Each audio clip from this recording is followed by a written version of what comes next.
ಹರಿ ಓಂ ನಮಸ್ಕಾರ ವೀಕ್ಷಕರೇ, ಜ್ಯೋತಿ ಬಳಿಗಾರ್ ಚಾನಲ್ಗೆ ನಿಮಗೆಲ್ಲ ಸ್ವಾಗತ. ಈ ದಿನ ನೋಡಿರಿ, ಧನತ್ರಯೋದಶಿ ದಿವಸ ಯಾವೆಲ್ಲ ವಸ್ತುಗಳನ್ನು ಖರೀದಿ ಮಾಡಬೇಕು ಮತ್ತು ಯಾವ ವಸ್ತುಗಳನ್ನು ಖರೀದಿಸಬಾರ್ದು ಅನ್ನೋದನ್ನು ಈ ವಿಡಿಯೋದಲ್ಲಿ ಹೇಳ್ತೀನಿ ನೋಡಿರಿ. ಧನತ್ರಯೋದಶಿ ದಿನದಂದು ಶಾಪಿಂಗ್ ಮಾಡೋದಕ್ಕೆ ಹೆಚ್ಚಿನ ಒಂದು ಮಹತ್ವ ಐತೆ ಅಂತಲೇ ಹೇಳ್ಬೋದು.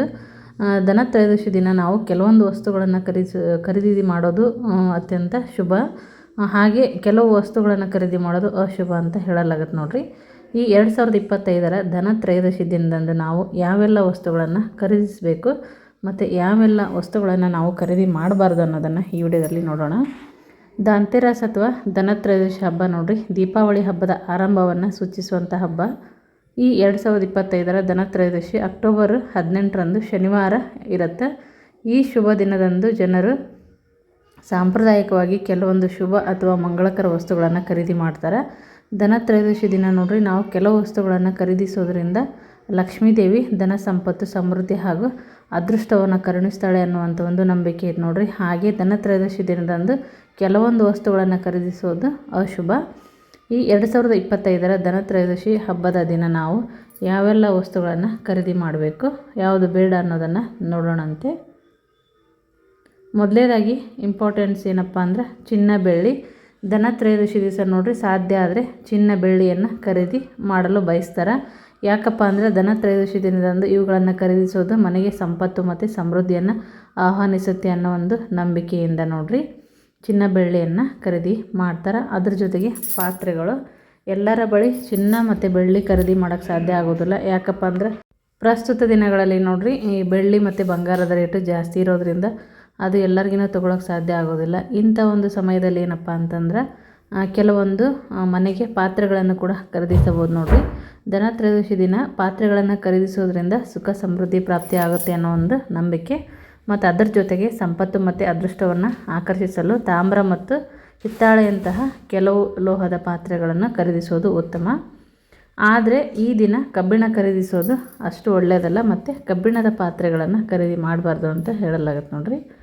ಮತ್ತು ಏನೆಲ್ಲ ತೊಗೋಬೋದು ಅಂತ ನೋಡೋದಾದರೆ, ಉಪಕರಣಗಳನ್ನ ನೋಡೋದಾತಪ್ಪ ಅಂದರೆ ಇಂದಿನ ಕಾಲದಲ್ಲಿ ಏನಂದರೆ ಚಿನ್ನ ಬೆಳ್ಳಿ ಅಂತ ಖರೀದಿ ಜೊತೆಗೆ ಸಮೃದ್ಧಿ ಮತ್ತು ಆರಾಮದಾಯಕ ಜೀವನ ನಡೆಸಲಿ ಏನಂದರೆ ಅನೇಕ ಜನರು ಈ ಒಂದು ಧನತ್ರಯೋದಶಿ ದಿವಸ ಗೃಹೋಪಯೋಗಿ ಉಪಕರಣಗಳನ್ನು ತೊಗೊತಾರೆ. ಅದು ಕೂಡ ಮನೆಗೆ ಬೇಕಾಗುವಂತಹ ಸಾಮಾನುಗಳನ್ನು ತೊಗೋತಾರೆ ನೋಡಿರಿ, ಅಂಥವನ್ನು ಖರೀದಿ ಮಾಡ್ಬೋದು. ಮತ್ತು ಅದರ ಜೊತೆಗೆ ಪೊರಕೆ. ಧನತ್ರಯೋದಶಿ ದಿನದಂದು ನೋಡಿರಿ, ದುಬಾರಿ ಹಾಗೂ ಹೆಚ್ಚಿನ ಮೌಲ್ಯವುಳ್ಳ ವಸ್ತುಗಳನ್ನು ಖರೀದಿ ಮಾಡೋಕ್ಕೆ ಯಾರಿಗೆ ಸಾಧ್ಯ ಆಗಲ್ಲ, ಅಂಥವರು ಪೊರಕೆಯನ್ನು ಖರೀದಿ ಮಾಡೋದು ಶುಭ ಅಂತ ಹೇಳಲಾಗುತ್ತೆ. ಈ ದಿನ ಪೊರಕೆಯನ್ನು ಖರೀದಿಸೋದಾದರೆ ನೀವು ಹೊಸ ಪೊರಕೆಯನ್ನು ಖರೀದಿ ಮಾಡಬೇಕು.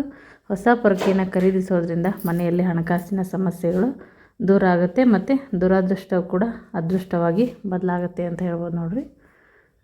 ಚೂಪಾದ ವಸ್ತುಗಳು ನೋಡಿರಿ, ಧನತ್ರಯೋದಶಿ ದಿನ ನಾವು ಚೂಪಾದ ವಸ್ತುಗಳಾದಂತಹ ಚಾಕು, ಕತ್ತರಿ, ಪಿನ್ನು ಮುಂತಾದ ವಸ್ತುಗಳನ್ನು ಖರೀದಿ ಮಾಡಬಾರ್ದು ನೋಡಿರಿ. ಇದರಿಂದ ಧನ ಸಂಪತ್ತು ನಮ್ಮನ್ನು ಆಕರ್ಷಿಸದಂತೆ ತಡಿತತಿ ಮತ್ತು ಅದ್ರ ಜೊತೆಗೆ ಏನಂತಂದ್ರೆ ಅದೃಷ್ಟ ಕಡಿಮೆ ಆಗುತ್ತೆ ಅಂತ ಹೇಳಲಾಗುತ್ತೆ ನೋಡಿರಿ.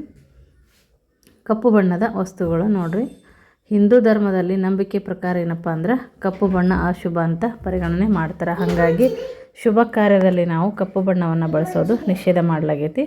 ಕಪ್ಪು ಬಣ್ಣ ಅಶುಭತೆಯೊಂದಿಗೆ ಸಂಬಂಧವನ್ನು ಹೊಂದಿದ್ದರಿಂದ ಧನತ್ರಯೋದಶಿ ದಿನ ಕಪ್ಪು ಬಣ್ಣದ ಬಟ್ಟೆಯನ್ನು ಅಥವಾ ಇನ್ನಿತರ ಕಪ್ಪು ಬಣ್ಣದ ವಸ್ತುಗಳನ್ನು ಕೂಡ ನಾವು ಖರೀದಿಯನ್ನು ಮಾಡಬಾರ್ದು.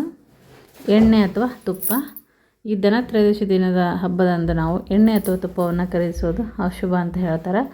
ಒಂದು ವೇಳೆ ದೀಪಾವಳಿ ಹಬ್ಬವನ್ನು ಆಚರಿಸೋದಕ್ಕಾಗಿ ಏನಾದರೂ ಎಣ್ಣೆ ತುಪ್ಪ ಅಗತ್ಯವಾಗಿದ್ದರೆ ಅಂತಹ ಸಂದರ್ಭದಲ್ಲಿ ಮಾತ್ರ ಖರೀದಿಸಬೇಕು ಅಂತ ಹೇಳಲಾಗುತ್ತೆ ನೋಡಿರಿ. ಆದರೆ ಅದೇ ದಿನದಂದು ಖರೀದಿಸೋದು ಅಷ್ಟು ಒಳ್ಳೆಯದಲ್ಲ ಅಂತ ಹೇಳ್ತಾರೆ. ಇದಿಷ್ಟು ನೋಡಿರಿ, ದೀಪಾವಳಿಯ ಧನತ್ರಯೋದಶಿ ದಿವಸ ಯಾವೆಲ್ಲ ವಸ್ತುಗಳನ್ನು ಖರೀದಿಸಬೇಕು, ಯಾವೆಲ್ಲ ವಸ್ತುಗಳನ್ನು ಖರೀದಿ ಮಾಡಬಾರ್ದು ಅನ್ನೋದನ್ನು ಈ ವಿಡಿಯೋದಲ್ಲಿ ಹೇಳಿದ್ದೀನಿ. ವಿಡಿಯೋ ಇಷ್ಟ ಆದರೆ ವಿಡಿಯೋಕ್ಕೊಂದು ಲೈಕ್ ಕೊಡಿರಿ, ಶೇರ್ ಮಾಡಿರಿ, ಕಮೆಂಟ್ ಹಾಕಿರಿ. ಇನ್ನು ಯಾರು ನಮ್ಮ ಚಾನಲ್ ಸಬ್ಸ್ಕ್ರೈಬ್ ಆಗಿಲ್ಲ, ಸಬ್ಸ್ಕ್ರೈಬ್ ಆಗೋದನ್ನು ಮರಿಬೇಡ್ರಿ. ಮತ್ತೆ ಹೊಸ ಮಾಹಿತಿಯೊಂದಿಗೆ ಮುಂದಿನ ವಿಡಿಯೋದಲ್ಲಿ ಸಿಗ್ತೀನಿ. ವಿಡಿಯೋ ನೋಡಿದ್ದಕ್ಕಾಗಿ ಎಲ್ಲರಿಗೂ ಧನ್ಯವಾದಗಳು.